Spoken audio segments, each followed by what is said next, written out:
Hicho unachokifanya acha mara moja. Wewe binti mwenye mkufu, kwa usalama wako naomba nikabidhi huo mkufu. Huu mkufu haupati, na ukiendelea na ujinga wako unaofanya hapo, hata huo mwili wako nyumbani kwako hautaukuta salama.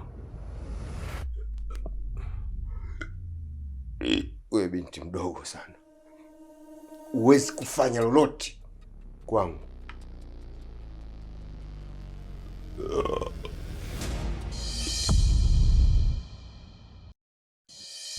Lakini kibaya zaidi, ujauzito wa mke wangu umeharibika.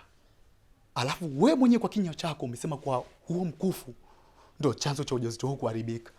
Sasa inakuwaje leo hii huo mkufu wewe ndio umeuvaa na unang'ang'ania? Sinaongea na wewe. Kwa nini unauvaa huo mkufu? Kwa hiyo mkufu ndio unakupa wewe nguvu za kishirikina, si ndio? Alafu nishindwa kukuelewa. Maana tangu upofika hapa nilikwambia kwa nguo zipo za kuvaa. Dadangu ana nguo zake unaweza kuvaa. Ila umegoma na ukaendelea kung'ang'ania nguo yako nyeupe. Na siku zote nguo nyeupe ni ishara ya ushirikina. Kwa hiyo binti ni mwanga. Wewe ni mchawi na sitaki tena kwenda kwenye nyumba yangu. Kwa sababu ile ndoto niliyoiota nilikuwa chumbani mimi na mke wangu peke yetu. Ila cha ajabu, wewe unajua kila kitu kuhusu hiyo ndoto. Kwa hiyo inamaanisha yale yote kwenye ile ndoto ni ukweli mtupu. Sasa kuanzia leo hii ninavyozungumza, sitaki tena nikuone kwenye hii nyumba. Kwa sababu siwezi na kuishi na binadamu ambaye sio wa kawaida. Ondoka! Ondoka nyumbani kwangu! Ni kweli. Mimi sio binadamu wa kawaida.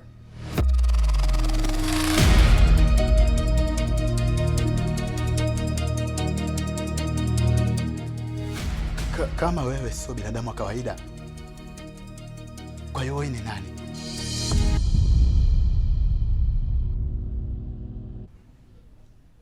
Katika ile familia ulienda kumtafuta Oliver, na wakakwambia kuwa wana ndugu yao alishafariki miaka 3 iliyopita. Anaitwa Zakia. Zakia mwenyewe ndo mimi. Nilishafariki miaka 3 iliyopita.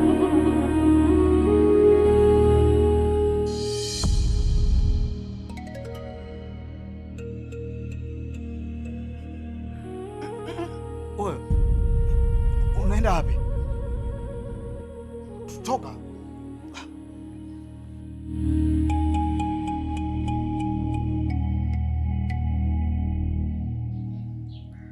Na huo ndio uhalisia wangu. Mimi ni mfu niliye hai.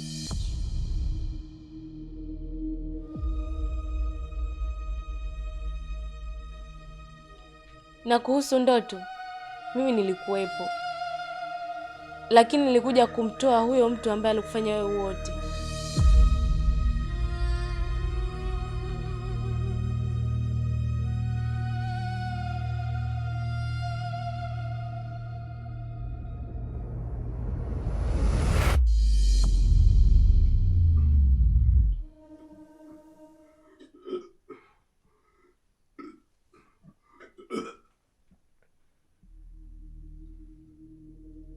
Hicho unachokifanya acha mara moja. Wewe binti mwenye mkufu, kwa usalama wako naomba nikabidhi huo mkufu. Huu mkufu haupati, na ukiendelea na ujinga wako unaofanya hapo, hata huo mwili wako nyumbani kwako hautaukuta salama. Wewe binti mdogo sana, huwezi kufanya lolote kwangu.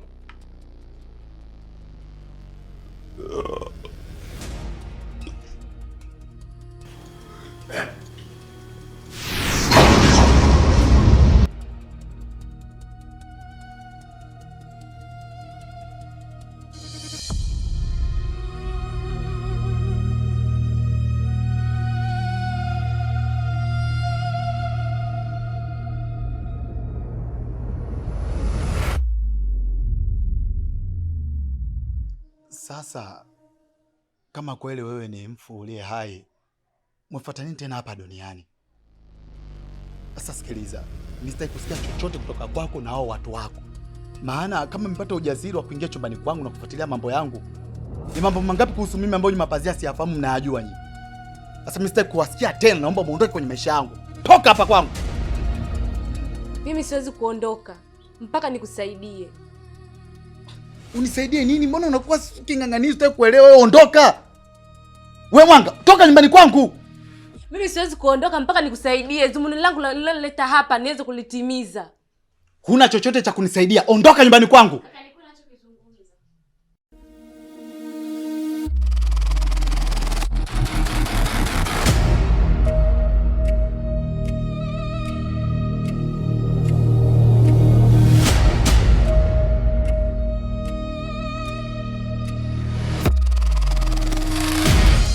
Ondoka nyumbani kwangu. Kaka. Naomba unisikilize. Msikilize huyu binti kaka. Wewe ndiye atakusaidia. Atanisaidia nini? Kaka. Atakusaidia. Kaka. Hata mimi nilipokuwa nimetekwa, aliyefanya hivyo ni mtu anayeshirikiana na dada, ambaye mbele yako ni anajifanya ni kama ndugu yake, lakini kumbe ni mpenzi wake.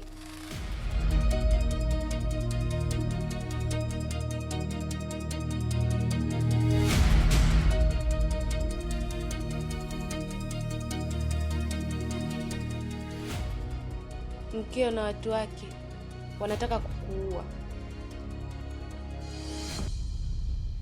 Umeona sasa? Umesikia chokiongea hapa? Huyu hana lolote, anataka ligomeshe tu mimi na mke wangu. Sasa binti, sikiliza. Mimi nishachoka mazingaombo yako. Ondoka nyumbani kwangu. Wewe unasema kuwa mke wangu anataka niue, nao watu ni kina nani hapo? Ni akina nani anataka niue mimi? Sinaongea na wewe. Ondoka nyumbani kwangu. Sasa hivi ondoka. Sikutaka uyasikie haya kwa maneno. Nilitaka ujione kwa macho. Unaweza kuniambia mke wako yuko wapi kwa sasa?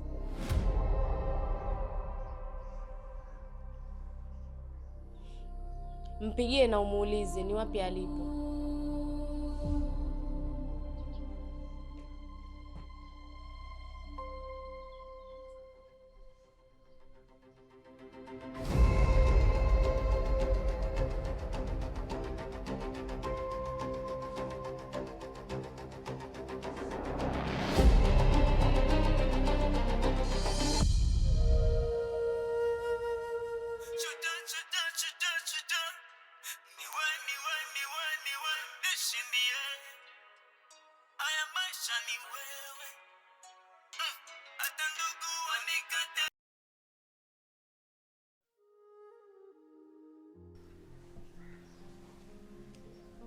Hello Doreen. Uko wapi sasa hivi? Mimi? Ndio naongea na wewe. Uko wapi? Kwani kuna nini Kai? Na kwa nini unaniuliza maswali kama hayo? Umeanza lini kuniuliza vitu kama hivyo? Ina maana uniamini? Wewe, mimi sinaongea na wewe, nakuuliza uko wapi? Mimi kama mume wako lazima nijue uko wapi sasa hivi. Mimi niko saluni.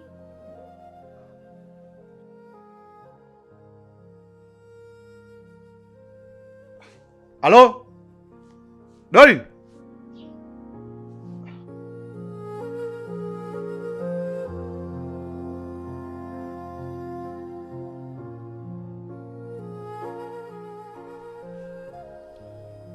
Oliver, naomba uniache na kaka mara moja.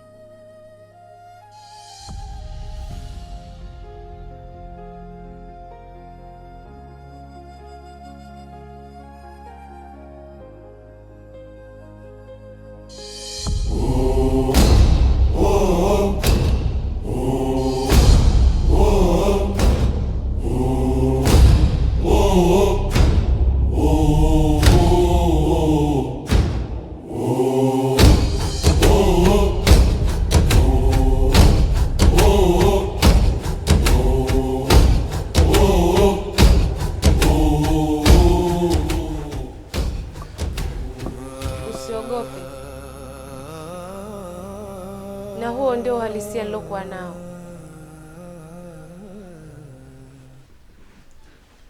Ambatana na mimi nikakuonyesha wapi mkeo alipo.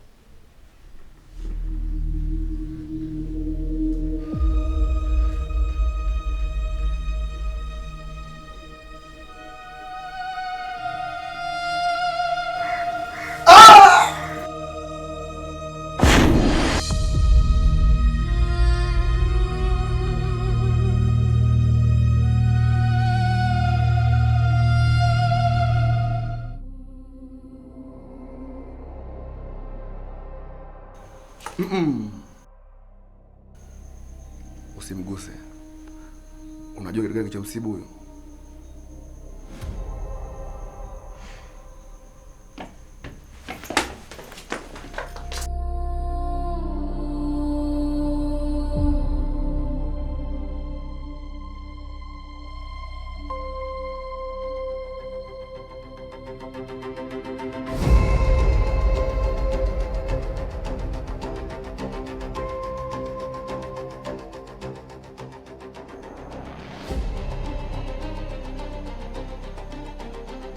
Nini kinaendelea hapa? Sinauliza nini kinaendelea hapa?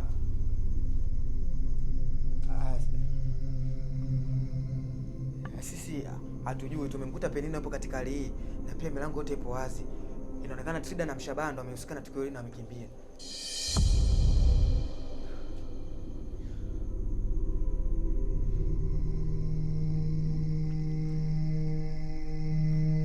Manyoka.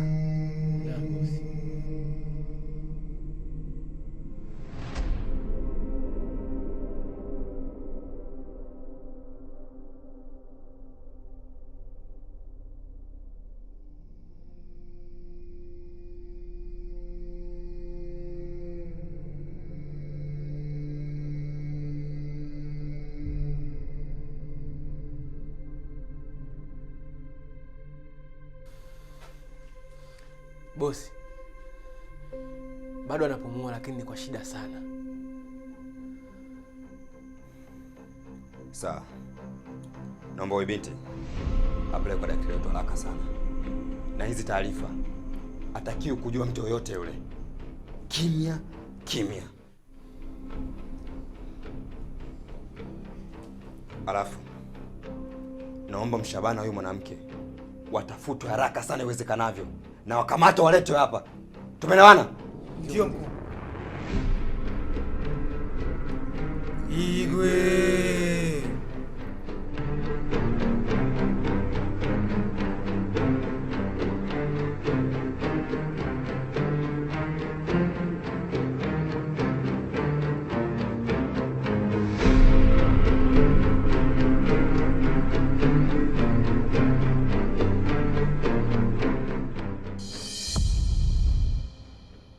Hilo nililijua. Jana usiku nilikuwa na vita naye yule binti, lakini nilifanikiwa. Kitu nilichokifanya kumfitinisha na ile familia ili wamtimue pale, atoke kwenye ile nyumba, tuweze kumpata kiurahisi. Lakini kuna kijana ambaye anaishi naye, ana nguvu sana, na akiendelea kuishi atatusumbua na atatupa shida. Inabidi lazima afe, na hakuna mwingine ambaye anaweza kulifanya hili, ni yule mwanamke wake. Hii ni dawa inatakiwa apatiwe ili akandamizwe nayo kwenye pua. Sasa sijui tunafanya vipi mpaka apatikane yule binti. Hilo limeisha mzee wangu, kwa sababu hapa tunavyoongea mwanamke wake yupo nyumbani kwangu. Na kipindi unanipigia simu, kama ningelijua hilo ningekuja naye, tungemaliza huo mchezo hapa hapa kumkabidhi hiyo dawa, lakini hatujachelewa. Tunaweza kufanya hivyo kwa sasa. Basi imeisha. Akiendelea kupumua yule atatusumbua sana. Inabidi afe, na mpango tutekeleze leo, ndio fainali. Hakuna kulala.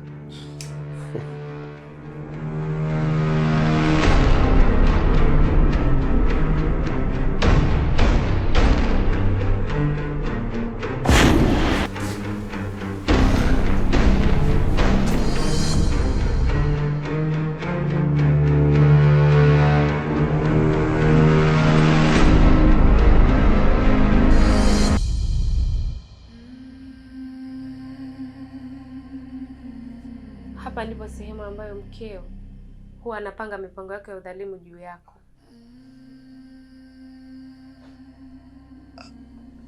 Kwa nini anafanya hivyo sasa? Yaani nimemkosea nini hasa mpaka nitende kiasi hicho? Kuwa na subira. Leo utajua kila kitu kwa sababu Abi, mbona unachelewa kurudi mpenzi wangu? Nimechoka. Wewe mpuzi wewe. Umemhitaji Abi? Doreen? huyo hawezi kukusikia.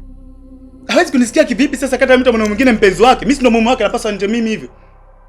Ndio maana nikakwambia tulia, leo utajua kila kitu.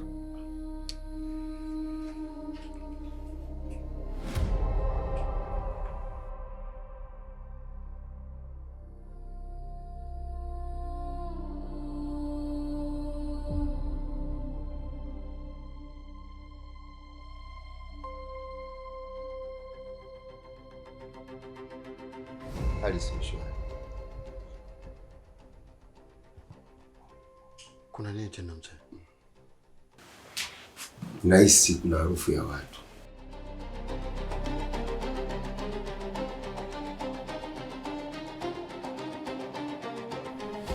Kuna watu?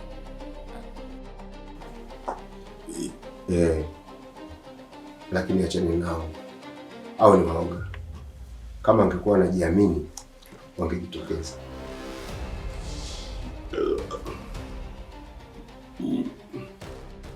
Dori, achana na hayo mambo. Kuna muda hivyo vitu ni vya kawaida sana. Nilidiscuss mimi na mzee. Kitu ambacho kinatakiwa kufanyika, mume wako aondoke katika uso wa dunia. Yaani namaanisha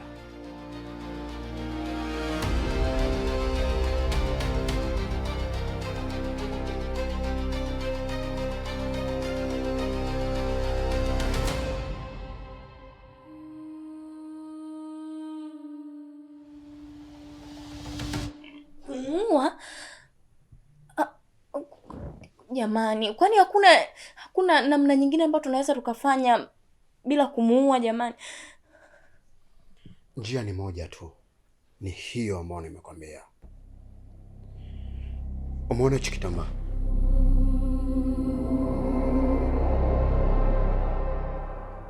Kina dawa ndani yake. Unatakiwa kumwekea mumeo hapa puani. Baada ya hapo kila kitu kitakuwa sawa. Na usipofanya hivyo, hii issue itakuwa mbaya sana. Abi, kwani huwezi kulifanya hili jambo wewe? Kwa sababu wewe ndio mwanaume, unaweza kulifanya hilo jambo. Sasa mimi vipi kama serikali ikijua? Muone kama mimi naniweka kwenye hatari.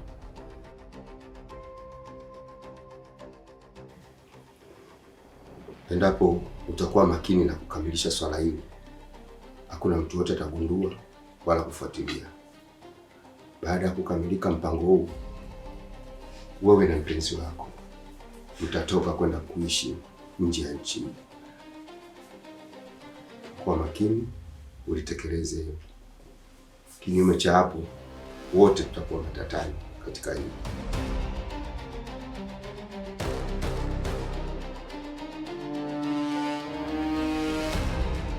Yaani wewe mwanamke, huna akili kabisa. Upendo wote nilokuonyesha, leo hii unaona sina thamani. Unataka utoe uhai wangu kisa huyo mpuzi. Ana kitu gani ambacho amenizidi mimi? Au hizo pesa ndo zinakuhadaisha wewe? Kwani uliziki mke wangu? Shida yako iko wapi? Hey, Abi bro, nilikuwa nakuamini sana. Leo hii unafanya.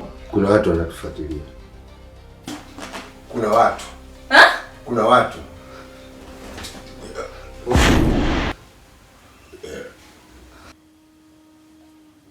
Yule binti mpumbavu